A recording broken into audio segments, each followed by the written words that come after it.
Primeira discussão.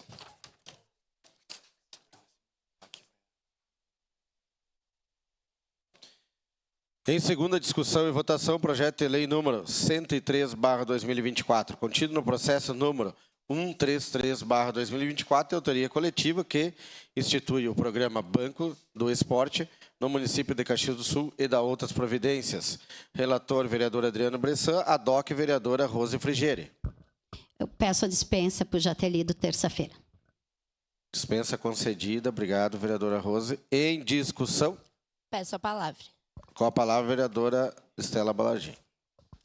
Bom dia a todas Peço a e a palavra. todos. Na discussão desse projeto, gostaria de agradecer a presença do nosso secretário Citon, secretário de Esporte e Lazer, aqui do município, ao qual a gente já fez diversas reuniões para falar sobre a importância de nós termos mais espaços de cultura, de esporte e de lazer para a prática correta aqui na nossa cidade e, infelizmente, nós ainda temos pouco investimento nessa área aqui em Caxias do Sul. Então, quando a gente fala do banco de esporte, para que os nossos jovens, crianças e adolescentes que praticam esporte dentro de programas sociais, a gente está falando de algo essencial. Porque, de fato, se nós circulamos nas nossas comunidades, nós percebemos que, muitas vezes, as crianças deixam de participar por não ter uma chuteira, por não ter a bola, por não ter o que é necessário para a prática do esporte.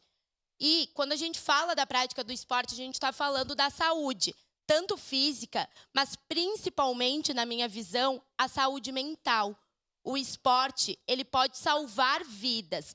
Mas eu acho importante, quando a gente fala desse banco, a gente reforçar que aqui a gente não precisa falar só dos equipamentos necessários para que essa prática de esporte seja a melhor e a mais correta possível. Mas a gente precisa defender, principalmente por termos a votação da LOA se aproximando, que o esporte e o lazer sejam mais valorizados na questão do que tange o nosso orçamento, para que a gente consiga tornar ainda melhor os nossos espaços públicos para essas práticas acontecerem da forma mais correta possível.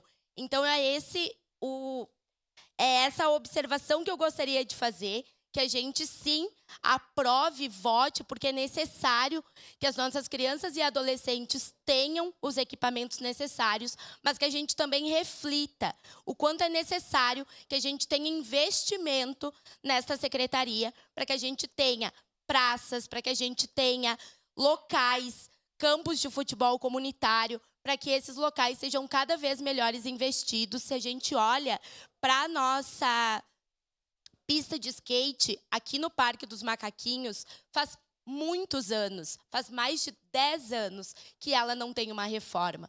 Então, se a gente olha de pertinho, assim, as pistas, as rampas, elas têm falhas no final que podem causar acidentes. Então, ali já não se tornou mais um local onde as pessoas sentem que o esporte, que o skate é valorizado. E esse é um exemplo que está no centro da nossa cidade, no principal parque da nossa cidade, num cartão postal da nossa cidade, e que mostra o quanto a gente precisa avançar, não só na garantia dos equipamentos, que é essencial, mas também na garantia dos locais serem adequados para essas práticas. Muito obrigada. Nossa vereadora